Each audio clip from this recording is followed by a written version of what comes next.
दोस्तों यहाँ पर प्रश्नावली 3.1 है। तो इसमें पहला प्रश्न है, यहाँ पर कुछ आकृतियाँ दी गई है।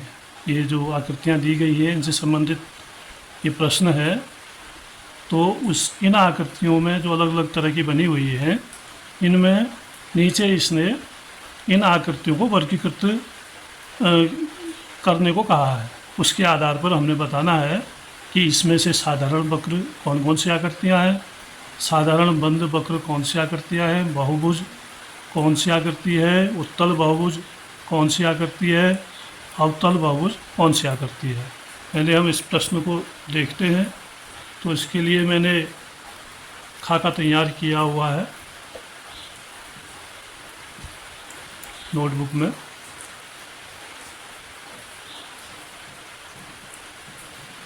अब पहला प्रश्न कह रहा है ये कि प्रत्येक का वर्गीकरण निम्नलिखित आधार पर कीजिए। ये जो आधार हैं, इस आधार पर हमने ये आकृतियाँ छांटनी हैं।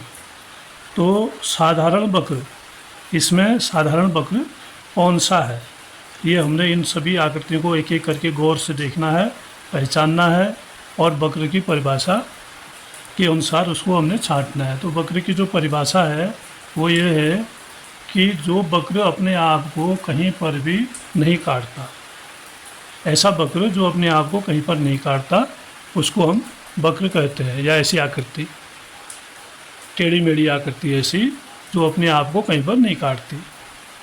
और अब इस आकृति के आधार पर हम इसको छांटते हैं। तो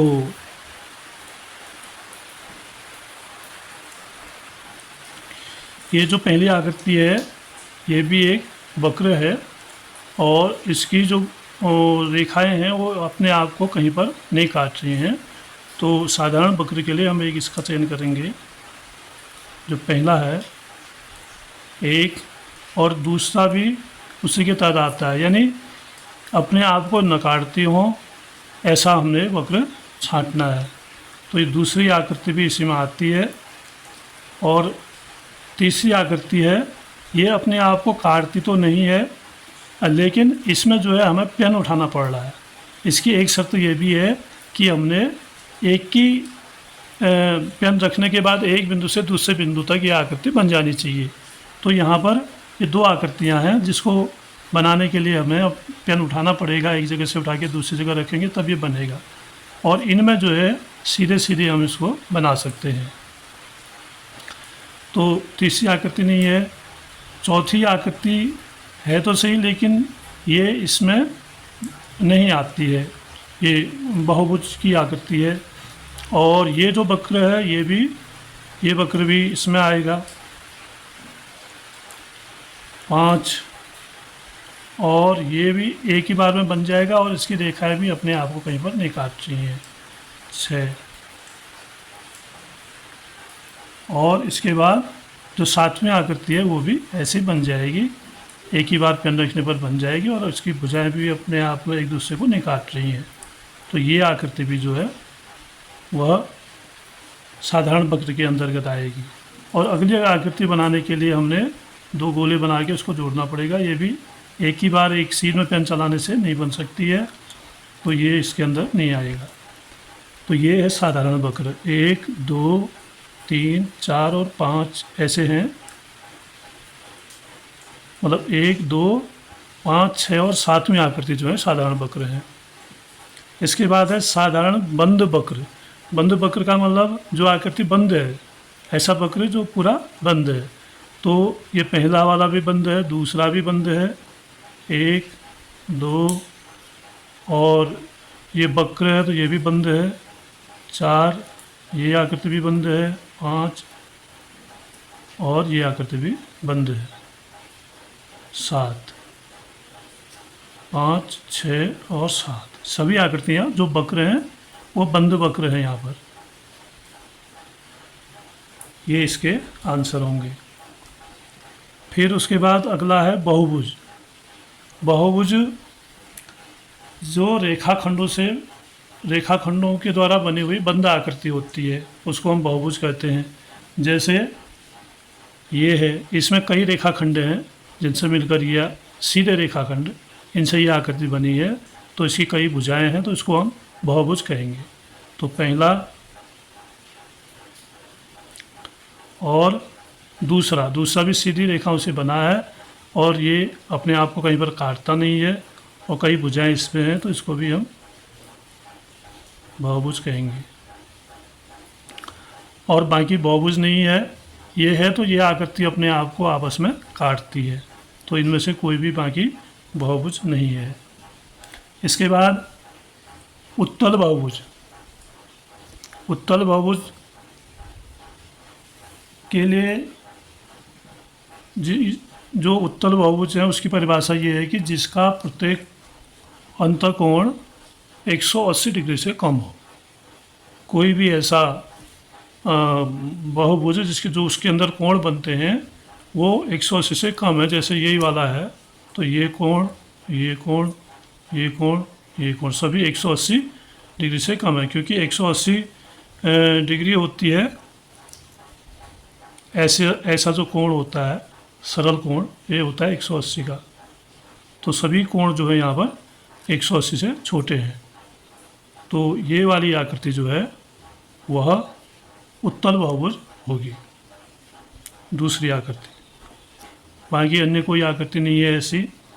और अब है अंतिम अवतल बहुभुज।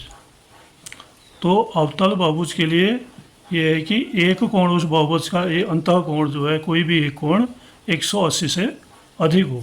जैसे ये वाली आकृति है, तो ये बाकी आकृति तो का 180 से कम है, लेकिन ये जो आकृति है ये 180 से अधिक है, सरल रेखा से भी आगे गया है, तो 180 से कोण अधिक है, इसलिए इसको हम कहेंगे अवतल बहुभुज नंबर 1 पर। तो ये पहला प्रश्न था। चित्रों के मदद से आप इसको समझ सकते हैं और इनकी जो परिभाषाएं उन पर ध्यान देना है। जो साधारण वक्र है, ऐसा वक्र जो अपने आप को कहीं पर भी नहीं काटता है, और बंद वक्र है, बंद वक्र जो आपस में जो है एक की लाइन में बन जाते हैं, बिना पेन उठाए बन जाते हैं और बंद आकृतियाँ होती हैं, ये साधारण बंद वक्र हैं। उसके बाद बहुभुज है, तो बहुभुज के लिए जो रेखाखंडों से मिलकर बने होते हैं और ये बंद आकृतियाँ होती हैं, जैसे ये है बहुभुज है, ये भी बहुभुज है। और उत्तल बहुभुज के लिए जिसका प्रत्येक अंतःकोण 180 से कम होता है, ये 180 से कम है, ये वाला बताया था मैंने, 180 से कम है प्रत्येक। और अवतल बहुभुज के लिए एक कोण जो है कम से कम 180 से अधिक होना चाहिए, तभी अवतल बहुभुज कहा जाएगा। ये प्रश्न नंबर 1, आप इसको ऐसे समझ सकते हैं। और प्रश्न नंबर 2 है,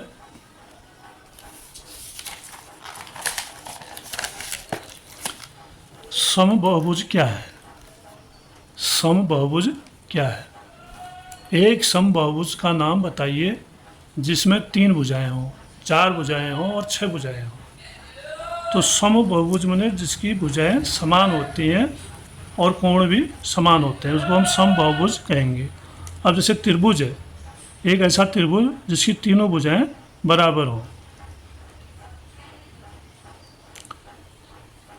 अगर ये 2 सेमी है तो ये भी 2 सेंटीमीटर और ये भी 2 सेंटीमीटर, तीनों भुजाएं बराबर।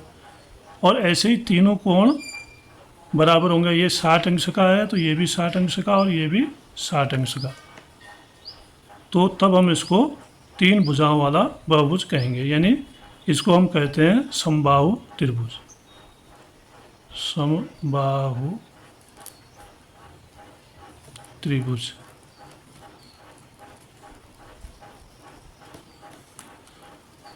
और 4 भुजाओं वाला, अब 4 भुजाओं वाले के लिए शर्त ये है समबाहु के लिए कि उसकी भुजाएं और कोण बराबर हों। तो ये सारे 4 भुजाओं वाला होगा, उसके कोण बराबर होंगे 90-90 डिग्री के, और ये भुजाएं बराबर होंगी आपस में सब, तो ये आएगा, इसको कहेंगे समबाहु चतुर्भुज, या इसको हम वर्ग कहेंगे। वर्ग में ही ऐसा संभव है, आयत में ऐसा संभव नहीं होता है, क्योंकि उसमें आमने सामने की भुजाएं छोटी बड़ी होती हैं, तभी वह आयत कहलाता है। और फिर है 6 भुजाएं हों। अब 6 भुजाओं वाले को षट्भुज हम कहते हैं। तो उसके लिए भी यही है कि उसकी जो भुजाएं हैं वो बराबर होनी चाहिए और उसके कोण बराबर होने चाहिए। ये 6 भुजाएं हैं, ये सभी भुजाएं बराबर हों। अगर एक 5 सेंटीमीटर है तो सभी 5 सेंटीमीटर की हों सारी भुजाएं। और ऐसे ही कोण, तो कोण भी बराबर इसके होने चाहिए। जितना ये कोण है उतना ये होगा, उतना ये होगा, उतना ये होगा, उतना ये होगा। सारे कोण आपस में बराबर होंगे, तभी वो जो है षट्भुज कहलाएगा, सम षट्भुज।